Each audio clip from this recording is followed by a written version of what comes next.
오늘은 룻기 마지막 말씀 6번째입니다. 룻기 마지막 말씀뿐만 아니라 또 우리 인생의 마지막을 한번 돌아볼 수 있는 좋은 본문입니다. 이 룻기 말씀의 처음 시작은 나눈 것처럼 인생의 흉년, 그 흉년을 피해서 이민 생활, 또 이민에 갔더니 거기서 더 큰 흉년, 죽음과 장례로 가득 차 있습니다. 1장의 배경은 색깔로 치면 회색입니다. 들판에는 곡식이 없고 사람들은 흩어졌고 옮겨간 자리에서는 죽음의 장례로 애곡하는 소리로 시작합니다. 그래서 룻기서 처음 1장 제목도 인생의 흉년이 찾아올 때였습니다. 그러나 지금 4장의 말씀은 다 역전되어 있습니다. 들판에는 곡식이 풍성하고 사람들은 다시 모이기 시작했으며 사별이 아닌 결혼으로, 죽음이 아닌 새 생명의 출생으로 오늘 본문은 끝이 납니다. 저는 이 모든 사건을 오늘 말씀 함께 읽은 13절로 요약할 수 있다 말하는데요. 함께 같이 13절을 다시 읽겠습니다. 시작. 이에 보아스가 룻을 맞이하여 아내로 삼고 그에게 들어갔더니 여호와께서 그에게 임신하게 하심으로 그 아들을 낳은지라. 특히 여기서 이에라는 말은 앞에서 보아스가 룻을 아내로 맡기 위한 여러 행동들을 다 포함하는 표현입니다. 처음 들판에서 수고로이 일하고 있던 룻을 보아스는 눈여겨보았습니다. 게다가 자기 친척이었던 시어미를 섬기는 그 룻의 소식도 이미 들었습니다.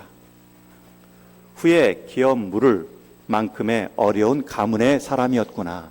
나오미가 남편도 아들들도 잃어 그 가문을 이어갈 사람이 없구나. 그리고 기업 물을 요청을 받죠. 당신의 겉옷으로 나를 덮어주소서. 둘러 말한 청혼 앞에 보아스는 그와 그 가문을 품기로 결심합니다. 그러나 한 가지 해야 할 일들이 있는데 그것이 오늘 4장의 이야기입니다. 기업 물을 순서도 있지만 자기보다 앞선 순위자에게 허락을 받아야 됩니다. 이 점에서 보아스는 지혜롭고 신속하게 행동합니다. 그래서 4장 1절에 보면 보아스가 성문에 올라가 자리 깔고 앉았다. 여러분, 당시 성문의 기능은 많은 사람들이 모여 법원 역할도 했고요, 회의장 같은 장소도 제공했습니다. 그렇게 성문을 찾아가서 앉아 있는데 오늘 말씀 1절 중반에 보면 마침 나보다 앞선 그 기업 물을 자가 그 앞을 지나갑니다.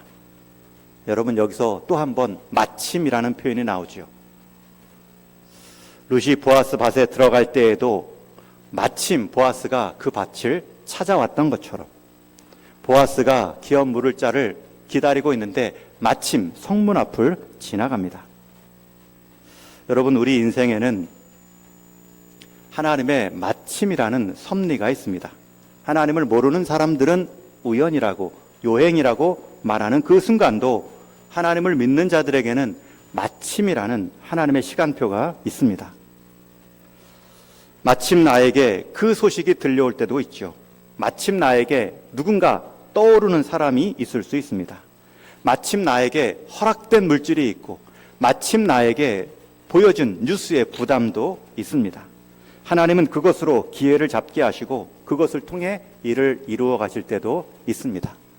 여러분, 이 아침에 마침 했더니 마침 그 사람, 마침 그 일, 떠오르는 일들은 없으신지요? 하나님을 믿지 않는 인생에게는 수많은 우연의 사건의 반복일지 모르지만 하나님을 믿는 사람들에게 있어서는 마침의 사건이 하나님의 섭리임을 알 수 있습니다. 보아스는 마침 그를 보자마자 불러서 자기와 함께 자리에 앉게 합니다. 여러분, 그런데 그 사람을 부를 때 호칭이 무엇입니까? 1절 하반절에 보면 보아스가 그에게 이르되 아무개여 이리로 와서 앉으라 하니 그가 와서 앉으매. 왜 그 사람에게 이름이 없겠습니까? 당시 베들레헴 사람이라고 숫자가 많은 것도 아닙니다. 기업 물을 순번도 있고 그 안에 가문의 사람이라면 보아스가 그 이름 모를 일도 없습니다. 그런데 성경은 그 이름을 아무개라고 표현하고 있습니다. 저는 이 아무개라는 표현이 한국어 번역할 때, 한글 번역할 때 더 이해를 쉽게 하려고 첨가한 단어인가, 원래 없는 단어인가, 히브리 성경을 찾아봤더니 그게 아닙니다. 단어가 있습니다. 플로니, 알모니라는 실제로 히브리어로 아무 이름 없는 자, 우리말로 하면 아무개. 여러분, 왜 이름 안 넣고 아무개라고 넣었을까? 여러분, 이 아무개에 해당하는 이 기업 물을 선순위의 행동의 기준이 무엇입니까? 뒤에 보면 그가 기업 물으지 않을 때 한 말이 있죠. 6절 말씀에 보면 그 기업 물을 자가 이르되 나는 내 기업에 손해가 있을까 하여 나를 위하여 물으지 못하나니 내가 물을 것을 너가 물으라. 여러분, 이 아무개라는 사람 이름은 없지만 그의 삶의 기준표는 분명합니다. 자기 인생에 손해, 자기 물질에 해를 끼치는 일은 하지 않는 삶입니다. 심지어 그 일이 하나님 구원의 역사 가운데 중요한 일인데 그 중요성도 모르고 내 일에, 내 삶에 손해가 되고 방해가 되면 하지 않습니다. 여러분, 그 인생의 이름은 성경에서 아무개로 기억하고 있습니다. 보아스의 이름은 성경에 분명히 기록되어 있지만 이 사람의 이름은 무명 처리되고 있습니다. 여러분, 구원의 길, 하나님의 구원의 역사 가운데 거절한 자, 그 거절한 이유도 내 인생에 도움이 안 돼. 내 삶의 손해야.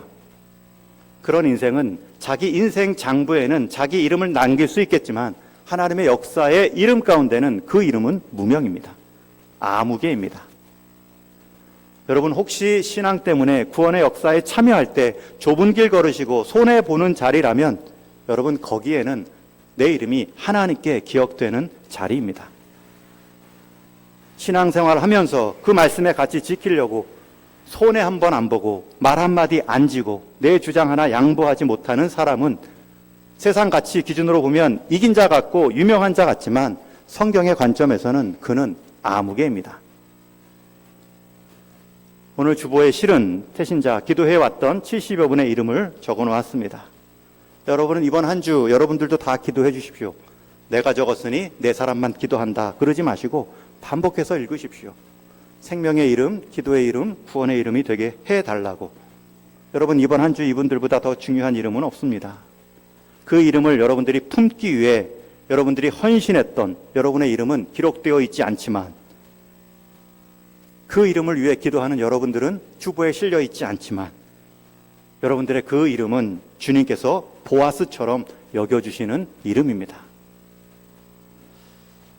지금 보아스는 자기 기업 물을 역할을 하기 위해 하지 않아도 될 후순위임에도 여러 상황 가운데 절차를 밟아가며 신실하게 감당합니다. 그 인생에는 어떻게 보면 세상 기준으로 위기이자 희생입니다. 그러나 성경은 그 이름뿐만 아니라 그 보아스의 가계도를 그리스도의 족보 가계도에 옮겨 놓지요. 그러나 이 땅에 단 한 가지 손해와 이익의 기준으로 인생을 살아왔던 그 인생, 성경의 기준은 아무개입니다. 무명 처리입니다. 그러니 여러분, 오늘 내 삶의 선택이 중요합니다.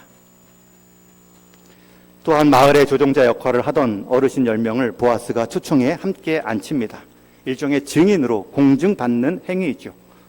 당시에는 2명만 세워도 증인의 역할이 있습니다. 그러나 10명이나 부른 것은 그만큼 절차적 흠이 없도록, 물음이 없도록 하겠다는 보아스의 다짐입니다.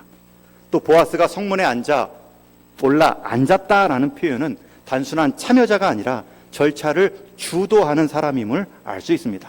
그만큼 이 일에 보아스는 능동적으로 적극적으로 임했다는 뜻입니다.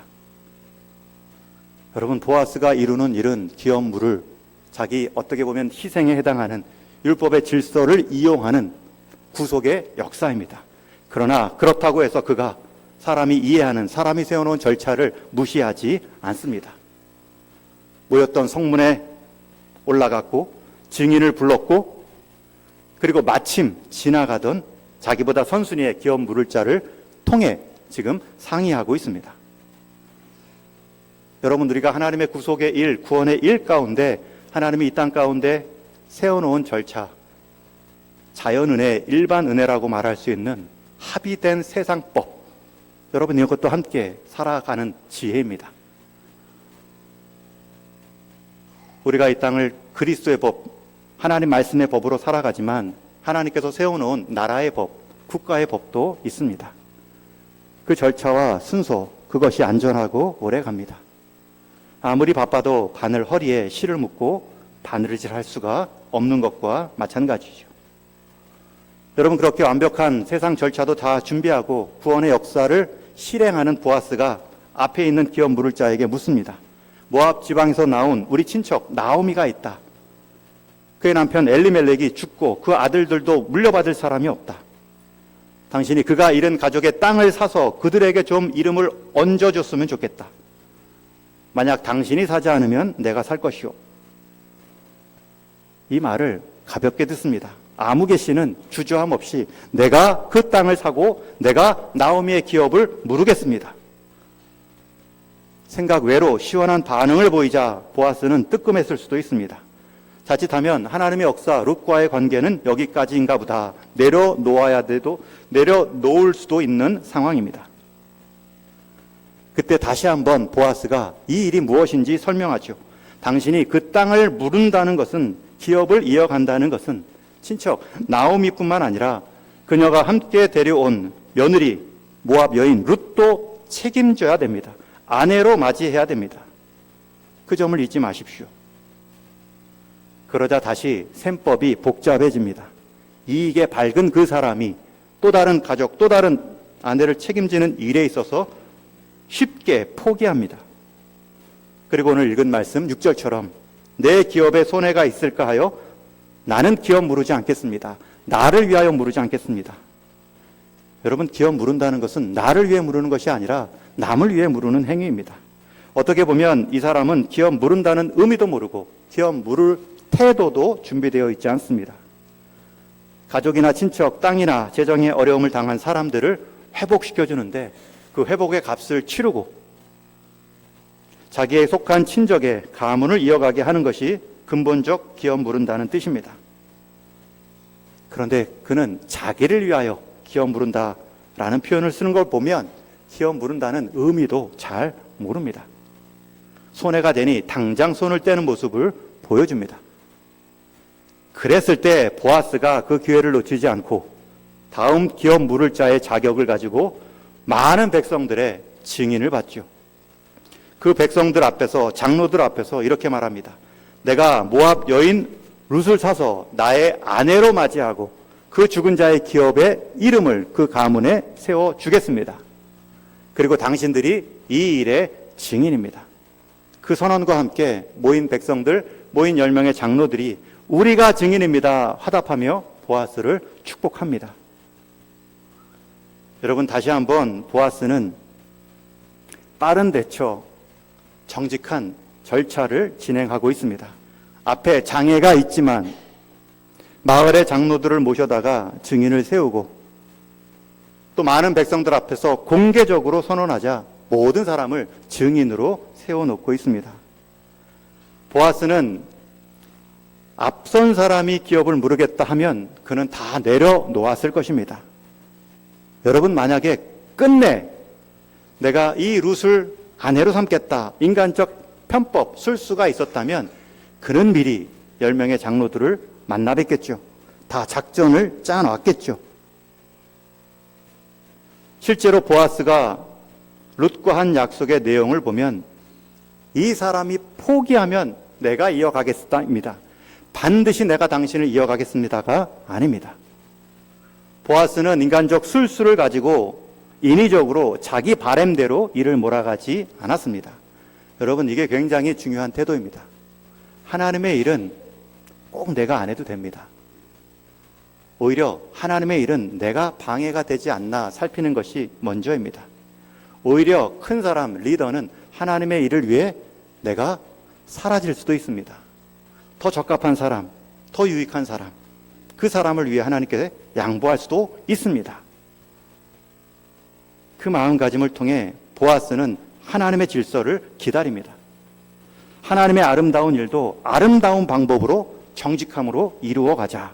보아스는 결심했겠죠. 여러분의 인생 가운데 여러 하나님의 뜻이라 여겨지는 일들이 있습니다. 만남이 있습니다. 그것을 인간적 술수로, 인간적 꾀로 낮추지 마십시오. 술수를 부려서 하나님의 뜻을 이룬 것 같지만 반드시 후과가 있습니다. 우리는 흔히 일을 탁월하게 하는 사람을 실력 있는 사람이라 말합니다. 그러나 일을 아름답게 마무리하는 사람은 실력만으로 안 됩니다.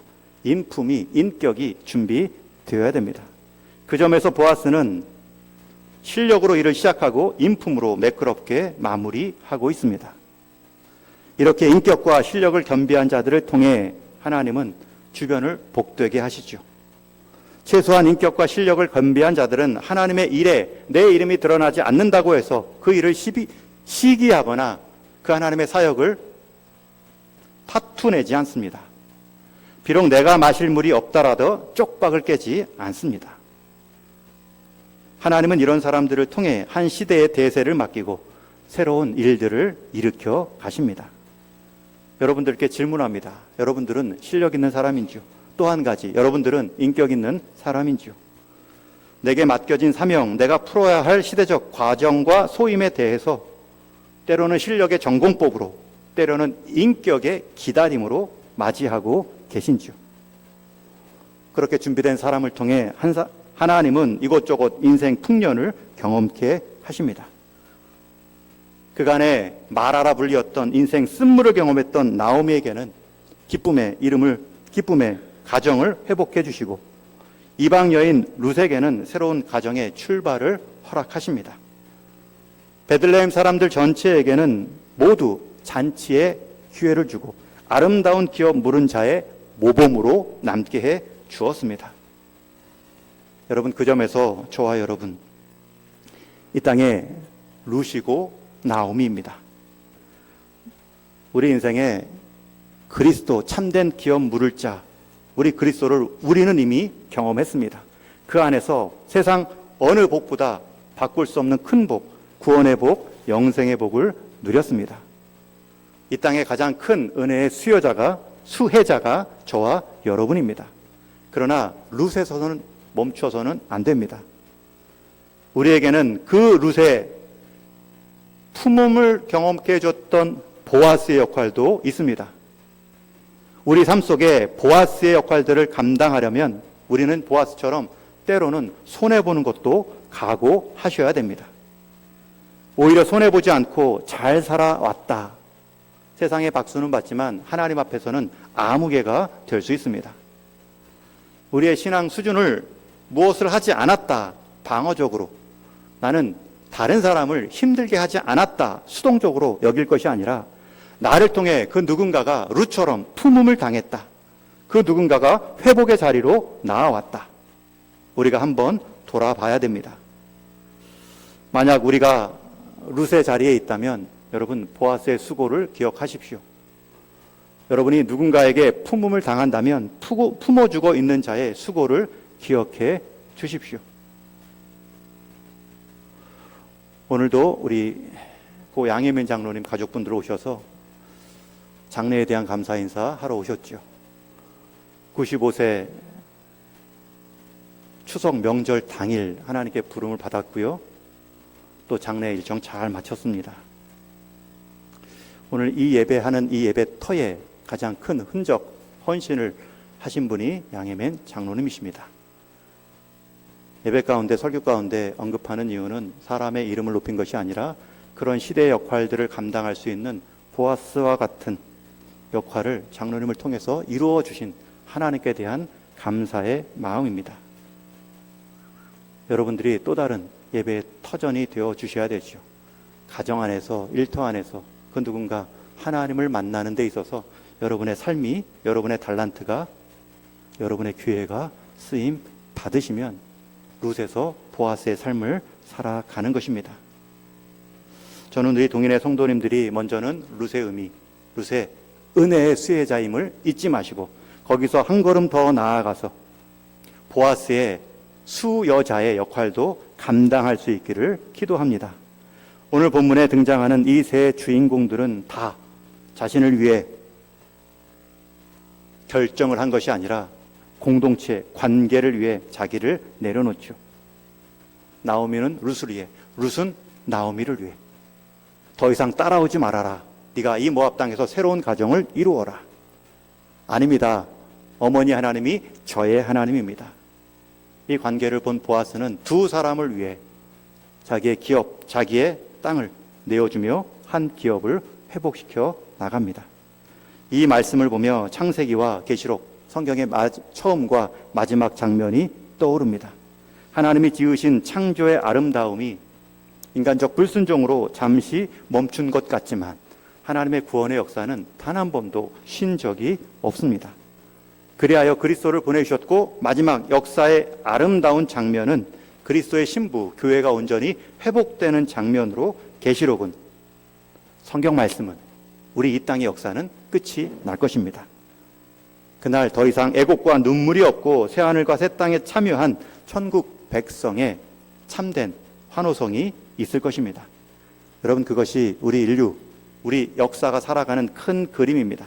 그 흐름 가운데 여러분의 삶의 가치는 무엇입니까? 내 이익인지요? 우리 가족, 가문의 이익인지요? 우리 교회만의 이익인지요? 그것을 잠시 내려놓다 할지라도 구원의 역사, 큰 구원의 흐름 가운데 우리의 삶과 우리의 달란트와 우리 동익교회의 방향을 맞출 때에 하나님께서 맺게 하시는 결실이 있습니다. 아무리 내 이익을 높였다 해도, 아무리 우리 가문의 이름을 높였다 해도 하나님의 기준에는 아무개로 끝날 수 있기 때문입니다. 자기 입속을 위해 산 자는 무명한 자, 아무개이지만 구원의 역사 가운데 삶의 결을 같이 한 자에게는 유명한 자, 그의 가문은 하나님께서 그리스도의 계보로 이어주시는 복된 가문의 교회가 있습니다. 우리 오늘 본문 16절, 17절을 같이 읽겠습니다. 시작.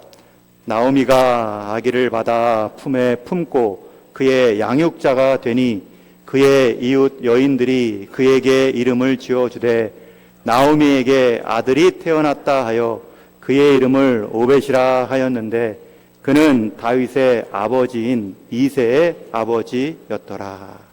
4장에는 많은 이름들이 나오는데 빼놓을 수 없는 이름, 다윗의 이름이 드디어 나옵니다. 여러분, 룻기 배경은 왕이 없던 사사시대 배경입니다. 왕이 없던 시대에 이스라엘의 참된 그리스도를 나타내는 왕 다윗의 계보를 지금 그 이방 여인 룻이 보아스와 함께 이루어 가고 있습니다. 여러분, 마태복음 신약 첫 성경 첫 구절이 무엇입니까? 아브라함과 다윗의 자손 예수 그리스도의 계보라. 룻은 단 한 번도 왕가에 대한 꿈을 가진 적이 없습니다. 그냥 어머니를 통해, 시어머니를 통해 경험한 그 하나님, 그리고 그 땅, 그 약속을 붙잡고 자기가 할 수 있는 신실함을 지켜왔을 뿐입니다. 어머니를 위해 들판에 떨어진 벼 이삭을 하나 주었는데 여러분, 그것이 구원의 이삭이 연결되었고 그것이 그리스도의 계보에 자기 이름을 올리는 역사가 되었습니다. 이제 말씀을 정리합니다. 저는 오늘 말씀을 묵상할 때 이 룻과 보아스의 만남을 통해 다윗이 연결되고 있습니다. 그들의 믿음의 행위를 통하여 다윗의 믿음까지 이어지고 있습니다.